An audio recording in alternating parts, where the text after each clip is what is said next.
ತೇನಾಲಿ ರಾಮನ ಹಾಸ್ಯಪ್ರಚುರ ಕತೆ.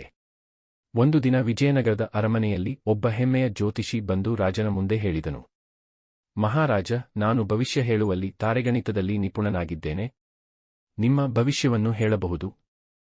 ರಾಜ ಕೃಷ್ಣದೇವರಾಯನು ಆಶ್ಚರ್ಯದಿಂದ ಕೇಳಿದರು, ನಿಜವಾಗಲಾ? ಹಾಗಾದರೆ ಮುಂದೆ ಏನಾಗಬಹುದು? ಜ್ಯೋತಿಷಿಯು ತಕ್ಷಣ ತನ್ನ ದೊಡ್ಡ ದೊಡ್ಡ ಗಣಿತದ ಹಾಳೆಗಳನ್ನ ಓದುತ್ತಾ ಹೇಳಿದನು.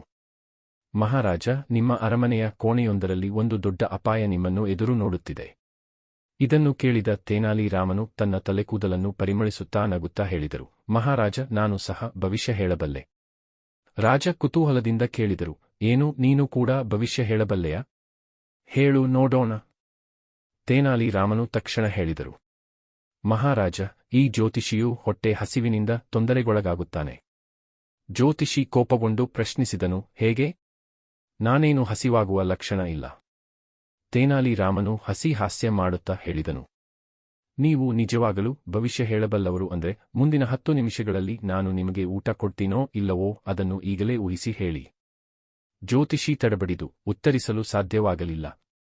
ರಾಜ ಕೃಷ್ಣದೇವರಾಯನಿಗೆ ನಗೆ ತಡೆಯಲಾಯಿತು.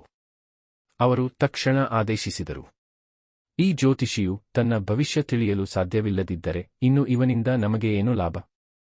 ಇವನಿಗೆ ಊಟದ ಬದಲಿಗೆ ಒಂದು ಪಾಠ ಕೊಡಿರಿ. ಪಾಠ? ತಪ್ಪು ಹೆಮ್ಮೆ ಮಾಡಿದರೆ ತೇನಾಲಿ ರಾಮನಿಗೆ ಸಿಕ್ಕರೆ ಮುಕ್ತಿಯೇ ಇಲ್ಲ.